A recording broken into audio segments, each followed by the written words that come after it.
नमस्कार मित्रांनो, प्रेमाची गोष्ट या मालिकेच्या आजच्या भागामध्ये मुक्ता सागरशी बोलत असताना सागर म्हणतो की नेमका तुम्हाला कसला प्रॉब्लेम आहे ना, मला खरंच काही कळत नाही. रोमॅन्टिक झालो तरी प्रॉब्लेम, नाही झालो तरी प्रॉब्लेम. तेव्हा मग मुक्ता म्हणते की ठीक आहे सागर, तुम्ही संध्याकाळी क्लायंट आल्यावर घरी याल ना, तेव्हा मी तुम्हाला सांगते की नक्की माझा प्रॉब्लेम काय आहे ते. तेव्हा सागर म्हणतो की अच्छा, तुम्ही मला तेव्हा सांगणार आहात का? सागरला ती म्हणते की हो, तेव्हाच सांगेन मी तुम्हाला.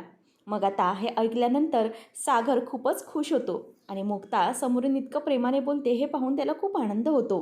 नंतर तितक्यातच मुक्ता म्हणते की बरं ठीक आहे, चला ते क्लायंट यायला झालेत, मी आवरायला घेते. तेवढ्यातच इथे मुक्ताला आवाज येतो इंद्राचा, मुक्ता ए मुक्ता. त्याच वेळेला मुक्ता म्हणते की चला सागर, मी फोन ठेवते, मला मम्मींचा आवाज येतोय. असं म्हणून ती निघून जाते आणि नंतर मुक्ता किचनमध्ये येते. स्वाती त्याचप्रमाणे मुक्ता जेवण बनवत असतात आणि सावनी मात्र मस्त सोफ्यावर बसून ऐशोआरामामध्ये मोबाईल बघत असते आणि सारखा सारखा लकीचा फोन ट्राय करत असते. ती म्हणते की हा लकी कुठे आहे? म्हणते खरंच इतका वेळ त्याला फोन ट्राय करते, परंतु त्याचा फोनच बंद येतोय. तेव्हा मग स्वाती म्हणते की मुक्ता हे बघ, हे कसं दिसतंय? आणि नंतर मुक्ता त्यांच्यासाठी सूप बनवत असताना मुक्ता म्हणते की स्वातीताई, हे ट्राय करून बघा कसं आहे. तेव्हा स्वाती त्या सूपचं कौतुक करते. नंतर सावनी मात्र वैतागत असते. ती म्हणते की काय करू या लक्कीचं मी? या लक्कीने खरंच पैसे चोरले असतील ना? काय केलं आहे काहीच कळायलाच मार्ग नाही आहे. खरंच इतकी चिडचिड होते माझी, निदान फोन तरी चालू ठेवायचा होता. तेव्हा आता पटकन सावनी तिकडची बाजूची उशी घेते आणि ती पुढे फेकून मारत असते. तेव्हा सावनीचं हे सगळं चालू असताना इंद्राचं लक्ष जातं. इंद्रा म्हणते की ए सावने, काय गं चटक चांदणे, काय करतेस काय तू तिकडे? तिथे नुसती अशी बसलेस, त्यापेक्षा ये जरा मला मदत कर, जरा लसूण सोल. तेव्हा सावनी म्हणते की नाही, मी मदत केली असती, पण ते काय आहे ना, मला डॉक्टरांनी औषधं घ्यायला सांगितलेत ना, तर मला बरं नाही म्हणून जरासं गरगरते, म्हणून मी मदत करू शकत नाही आज, जरा प्लीज सॉरी हां. असं ती बोलून दाखवते. स्वाती आणि मुक्ता तिचं हे वागणं बघून एकमेकांकडे बघून हसत असतात आणि इथे सावनीचा मात्र चेहरा पूर्ण पडलेला असतो. सावनी विचार करते की काय करू मी, या लकीपर्यंत कॉन्टॅक्ट कसा होईल माझा? तर इथे सावनी हे सगळं करत असताना इंद्रा विचार करते की एकीकडे ही सावनी, एकीकडे माझी मुक्ता किती सगळं व्यवस्थित करत असते, सगळं घर सांभाळते, क्लिनिक सांभाळते, पोरांचा अभ्यास घेऊन बाकीच्या सगळ्या गोष्टी व्यवस्थित जपते. परंतु ही सावनी बघ कशी आहे, नुसती खायला कार आणि भुईला बार, नुसती बसून आयतं खायला पाहिजे हिला. असं म्हणून आता इंद्रा लसूण सोलत असते. तेवढ्यातच इथे सागरचे क्लायंट घरी आलेले असतात आणि ते घरी आल्यावर मुक्ता आणि घरातले सगळे त्यांचं खूप छान पद्धतीने स्वागत करतात. नंतर मग त्यांचं जेवण देखील झालेलं असतं. तेव्हा ते सगळेजण म्हणतात की वा, जेवण खरंच खूप छान होतं, खूप सुंदर. अशी टेस्ट आम्हाला कुठेही मिळालेली नाही. खूप छान जेवण बनवले आहे. तर हे सावणी ऐकत असते आणि ती लांबूनच ऐकून ह्या सगळ्याला इरिटेट होत असते. तेव्हा मग मुक्ता म्हणत असते की अहो, हे तर काही नाही आहे. स्वातीताई आणि मम्मी ज्या आहेत त्या माझ्यापेक्षा एकदम छान जेवण बनवतात. तेव्हा मग इंद्रा म्हणते की बघितलं का सर, माझी सूनबाई अशी आहे, तिला जरासं जरी कौतुक घेणार नाही, कोणीही कौतुक केलं तरीही उरळून जाणार नाही आणि तोरा मिरवणार नाही. बघितलं तुम्ही तिचं कौतुक केलं, परंतु तरी त्यातही तिने आमचंच कौतुक केलं. अशी आहे सूनबाई. खरंच आमची सून आणि माझी मुक्ता म्हणजे लाखात एक आहे, लाखात एक. अशी सून कोणालाही मिळणार नाही आणि खरंच बरं झालं माझ्या सागऱ्याचं ना हिच्याशी लग्न झालं. सगळं खूप मस्त झालं आहे त्यानंतर. आता हे ऐकल्यावर पुन्हा मात्र सावनीचा पारा चढतो.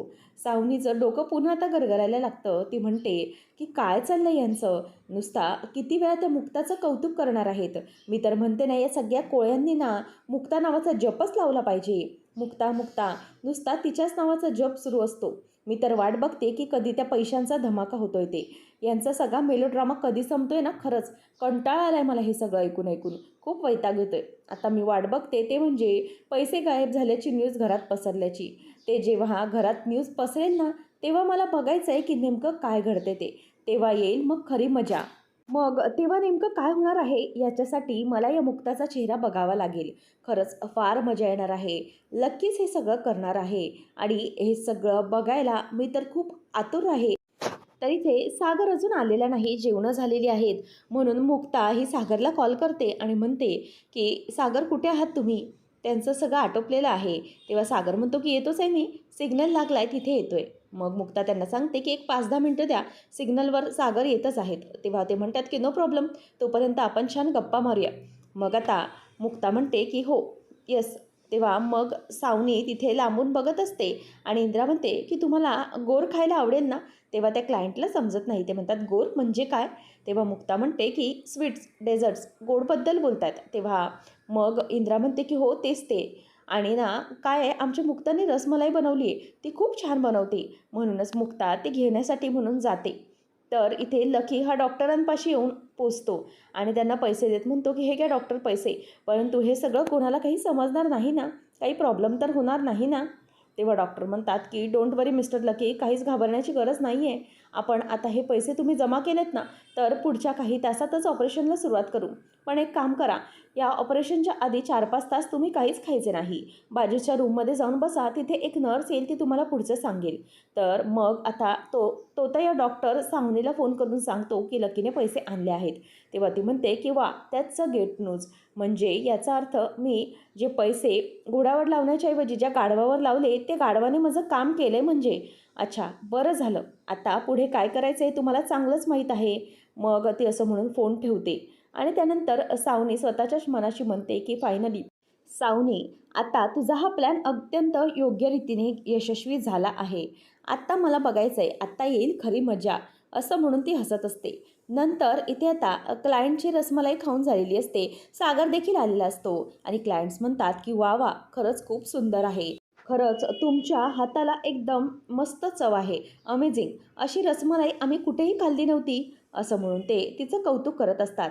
त्याच वेळेला मग आता ते क्लायंट म्हणतात की बरं, आता आम्हाला फायनली मिस्टर सागर, हे रसमलाई खाल्ल्यानंतर ही डील फायनल करावी लागत आहे.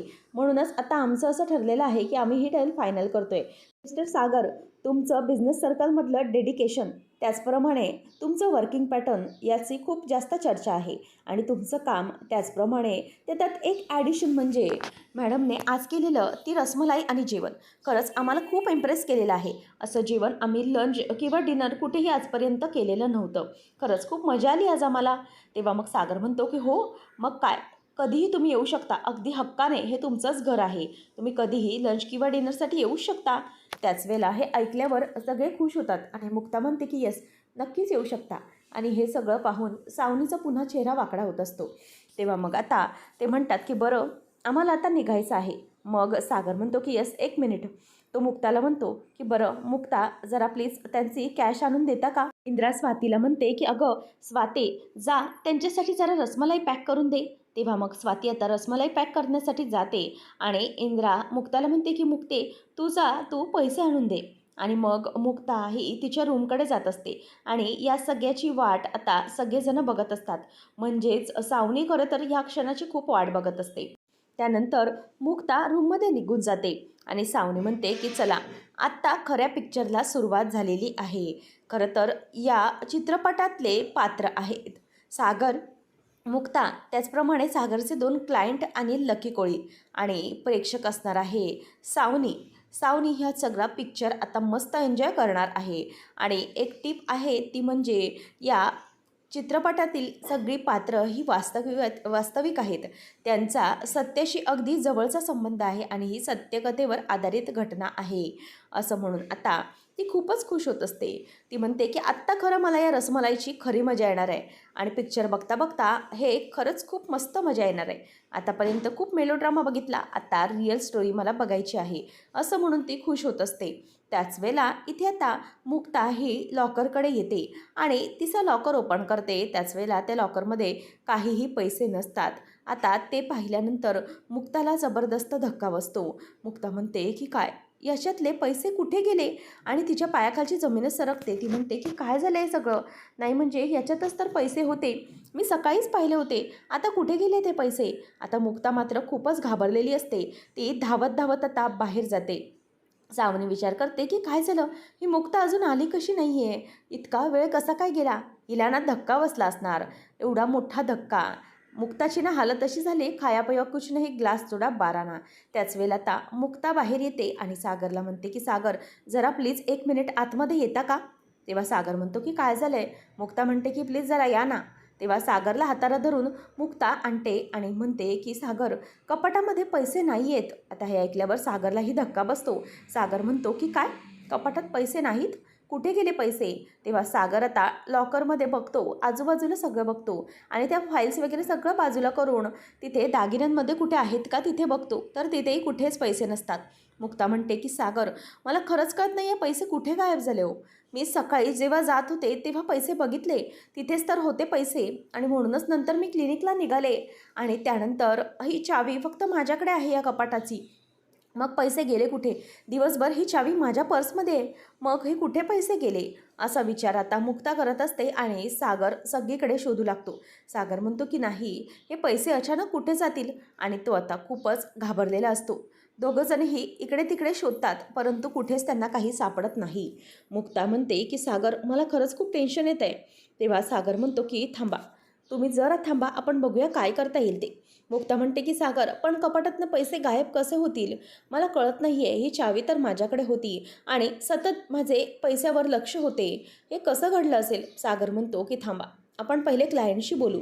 तेव्हा क्लायंट आणि इंद्रा गप्पा मारत असतात आणि त्याच वेळेला इथे आता सागर येतो आणि म्हणतो की एक मिनिट मिस्टर अजय, मला जरा तुमच्याशी बोलायचं होतं. तेव्हा ते म्हणतात की बोला सागर, काय झालं? सागर म्हणतो की ॲक्च्युली ना एक जरा मिसकम्युनिकेशन झालं आहे. जी कॅश होती ना इथली, ती मिहीरकडे राहिली आणि मिहीर बाहेर गेला आहे. मग मी ती कॅश तुम्हाला तुमच्या ऑफिसमध्ये आणून दिली तर चालेल का, किंवा मी कोणाकडून पाठवतो? तेव्हा मग ते म्हणतात की येस ॲब्सोल्युटली, काहीच प्रॉब्लेम नाही. उलट इथे आलो म्हणून मला असलं डेलिशियस जेवण जेवायला मिळालं. ठीक आहे, आम्ही निघतो. असं म्हणून आता ते क्लायंट आता निघतात आणि घरी जातात. मग इंद्रा विचारते की सागऱ्या, काय झालं रे? पैशांचं काय झालं? तेव्हा मग सागर म्हणतो की कपाटातून पैसे गायब झालेत, पैसे तिथे नाहीच आहेत. हे ऐकल्यावर इंद्रा आणि स्वातीला धक्का बसतो. सागर म्हणतो की काहीच कळत नाही आहे, हे पैसे अचानक कसे काय गायब झालेत? तेव्हा मग इंद्रा आणि स्वाती विचार करतात की बापरे, अचानक हे पैसे कुठे गायब झालेत? सागर म्हणतो की बरं मला सांगा, आपल्या घरामध्ये कोणी वेगळी व्यक्ती आली होती का? तेव्हा इंद्रा म्हणते की नाही, कोणीच आलेलं नव्हतं. स्वाती म्हणते की मी गेले होते भाईच्या कपाटात, परंतु मुक्ताने फाईल सांगितली म्हणून. तेव्हा सागर म्हणतो की अगं तुझं काही नाही, घरातल्या व्यक्तींबद्दल नाही म्हणत आहे, बाहेरचं कोणी? तेव्हा मग स्वातीला आठवतं की लकी हा पैसे घेऊन जात होता. मग ती विचार करते की ते पैसे नक्की लकीचेच होते की भाईचे असतील, आणि जर लकीने चोरी केली असेल तर? नाही, अगोदर मी कोणताही निष्कर्ष काढणार नाही. अगोदर मला या बाबतीत लकीशी बोलावं लागेल, कारण मला अजूनही आठवतं आहे, लकीवर आरोप केल्यानंतर तो एक पूर्ण 2 दिवस जेवला नव्हता. त्याला असं ब्लेम करण्याच्या अगोदर मला त्याच्याशी बोलून घेतलं पाहिजे. नक्की काय, पण नक्की ते पैसे लकीचेच होते की दादूसचे होते? तर इथे मुक्ता टेन्शनमध्ये असते. इंद्रा म्हणते की सागऱ्या, असं कसं झालं रे? पैसे आत्तापर्यंत तिथे लॉकरमध्ये होते आणि अचानक पैसे ते कुठे गायब झाले? तेव्हा मग मुक्ता म्हणते की सागर, मलाही कळत नाही आहे, हे पैसे अचानक कसे गायब होतील? ते पैसे तर तिथेच होते, मग ते इतक्या दिवसानंतर आजच कसे काय गेले चोरीला? आणि सकाळपर्यंत तर पैसे माझ्याचकडे होते, पण काय झालं असेल? तेव्हा सगळेजण टेन्शनमध्ये असतात. सागर म्हणतो की घरातली नाही, कोणीतरी बाहेरची व्यक्ती या सगळ्यामध्ये सामील आहे, कोणीतरी दुसरंच हे सगळं करतंय. त्याच वेळेला आता सागर हा समोर बघतो आणि त्याची नजर ही सावनीकडे जाते आणि तो सावनीकडे बघत असतो. त्याच वेळेला सावनी आता उठून येते आणि ती म्हणते की वा, झालं, फायनली इट्स मी अगेन. मला वाटतंय की सागर, तू माझ्यावर आता पुन्हा संशय घेत आहेस, कारण मागच्या वेळेलाही तुला कळलं होतं की मी काहीच केलं नाही, परंतु तरीही तू आत्ता परत माझ्यावर संशय घेत आहेत. काय आहे तुझ्याकडे पुरावा? नाही म्हणजे प्रत्येक वेळेला तू माझ्यावर संशय का घेत असतोस? मला काय गरज आहे हे सगळं करण्याची? खरं तर मी हा प्रश्न विचारेन की हे जे तू केलं आहेस ते कशासाठी केलं आहेस? नाही म्हणजे तू दुसऱ्या कोणावर आरोप करण्याच्या अगोदर तू हे का लक्षात घेत नाहीस की या कपाटाची चावी तुझ्या बायकोकडे, मुक्ताकडे होती, मग ती चावी अचानक कशी काय गायब झाली? आणि तुला माहिती आहे की मी असं काहीच करणार नाही आणि इथे चोरी वगैरे करण्याचा प्रश्नच येत नाही आहे. आणि मुक्ताकडे जर चावी होती तर मग तिलाच विचार ना, तिने कुठे ठेवले होते पैसे वगैरे? आणि आणखी एक म्हणजे माझ्याकडे आणखी एक पुरावा आहे मी निर्दोष असल्याचा. ते म्हणजे की मी सागर ज्यावेळेला पैसे चोरीला गेले असतील तेव्हा दिवसभर मी या घरामध्ये नव्हते. मी तुझ्या बायकोबरोबर गेले होते हॉस्पिटलला. विचार ना तिला, माझी तब्येत ठीक नव्हती म्हणून. म्हणून तू आत्ता माझ्यावर कोणत्याही प्रकारचा आरोप लावू शकत नाहीस, कारण मी दिवसभर या घरामध्ये नव्हतेच. म्हणून तू आता मला काहीच बोलू शकत नाहीस. असं आता इथे सागरला ती बोलून दाखवते. सागरला मात्र तिच्या कटकटीमुळे वैताग आलेला असतो. सावनी म्हणते की सागर, तू असं का करत आहेस? म्हणजे एकाला दुसरा नियम तर दुसऱ्याला दुसरा. एक काम कर ना, मुक्ताला विचार ना, तू पैसे बाबा घेतलेस का? आणि तसंही मुक्ताच्या कपाटात पैसे तिला गरज लागली असेल म्हणून तिने ते पैसे घेतले असतील. आणि तसंही आजकाल मुक्ताचं काही वेगळं सुरू असतं आणि ती तिच्या जीवावर काय काय गोष्टी करत असते. खरं तर मला तर वाटतं आहे की इतके पैसे मुक्तानेच वापरलेले असतील.